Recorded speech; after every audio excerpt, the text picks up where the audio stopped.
Добрый день, дорогие пекари! Сегодня я испекла два хлеба, один на дрожжах, второй на закваске, из абсолютно одинаковой смеси муки. Это пшеничная первого сорта и цельнозерновая пшеничная. И сегодня я хочу провести эксперимент. Эти два хлеба, два кусочка вернее, я положу в полиэтиленовый пакет, каждый заверну отдельно и буду ждать, когда на поверхности появится плесень. Я хочу проверить, через сколько дней портится домашний хлеб, выпеченный на дрожжах, вот этот образец, и второй образец, тот, который на закваске. Ну и заквасочный хлеб я также положу на проверку, упакую в чистый свежий пакет и оставлю, буду ждать появления плесени. Для сравнения я также возьму кусочек магазинного хлеба, это батон нашего самарского БКК. Также закрываю его в пакет и буду наблюдать, как он будет храниться. Не стала снимать вам каждый день эти хлеба, эти образцы, потому что динамики никакой не было. И вот сегодня уже 6-й день эксперимента, и изменения произошли. Это хлеб на дрожжах. У него появилась очень серьезная плесень. Вот такое черное пятно. Вот здесь пошло розовое пятно. Я не хочу открывать этот пакет. Я думаю, вам и так все хорошо видно. Здесь вот волокна такие плесени, то есть такой пушок. Переворачиваем, смотрим с другой стороны. Здесь еще интереснее. Здесь зеленые пятна. То есть буквально вчера этого еще не было видно. И за ночь вот такая вот наросла плесень. Да, очень выглядит эффектно. С вашего позволения открывать не буду. Не хочу руками эту плесень разносить. Домашний хлеб на закваске. Испеченный в тот же самый день. Абсолютно никаких изменений. Мякиш при этом мягкий, упругий. Он не стал ни сухим, и он не стал каким-то липким. То есть он никак не изменился на ощупь. И теперь магазинный хлеб. У него мякиш стал сухим. Если сейчас его чуть-чуть согнуть, он сломается. Никакой плесени на нем нет. Я полагаю, что вряд ли она появится. То есть он просто будет вот таким вот засохшим. Ну, посмотрим. Несмотря на то, что он в пакете упакован так достаточно плотно, ну, практически герметично, вот этой застежкой. Здесь просто завернутый. Этот, с вашего позволения, я убираю из нашего соревнования. И, наверное, я не буду его дальше хранить, потому что я понимаю, что ничего хорошего его не ждет. Поэтому я его выброшу, а за этим я еще послежу. Решила дальше снимать каждый день. Думаю, что изменения появятся уже скоро. Это хлеб на закваске. Вот так вот под углом буду показывать. Пока никаких изменений, никакой плесени, никаких пятен. По-прежнему мякиш упругий. Смотрим с другой стороны. Тоже сейчас покажу под углом, чтобы не отсвечивало. Да, никаких изменений нет. Хлеб магазинный стал еще суше, почти уже как печенье. Тоже на нем никакой плесени пока нет.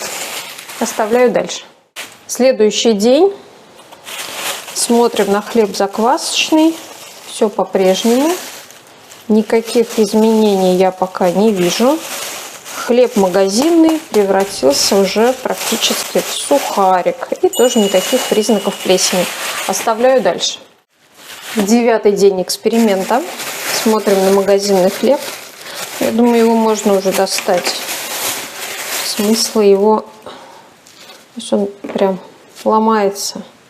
Он абсолютно потерял упругость, он абсолютно сухой. Честно говоря, я думаю, что для плесени он интереса не представляет, потому что он засох.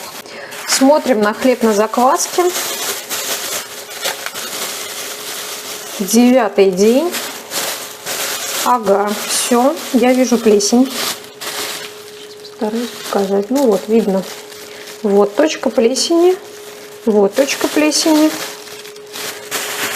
Сейчас не буду браться за сам хлеб, подержу за пакет.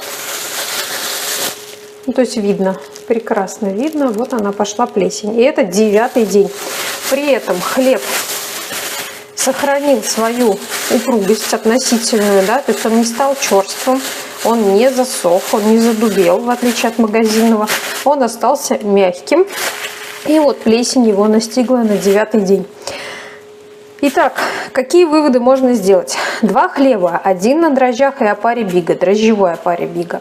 Второй на закваске 100% влажности пшеничной закваски.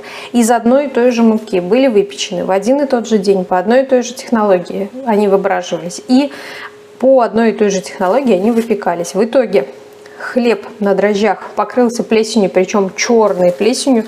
Я не великий спец в плесени, но мне кажется, черная плесень это хуже, чем зеленая. Но это мои впечатления.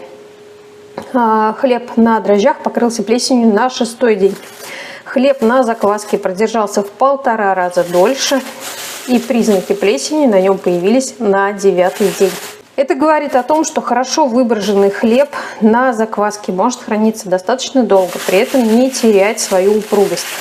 Очевидно, что в разных условиях плесень может появляться в разные сроки, потому что появление плесени прежде всего обусловлено тем, какая у вас среда, какая у вас влажность воздуха, насколько много плесневых грибов, их спор у вас в помещении и на поверхностях. У меня довольно сухой воздух, поэтому хлеб хранится долго. Магазинный хлеб зачерствел, задубел и засох за это время. На нем плесень не появилась, и он не сохранил свою влажность.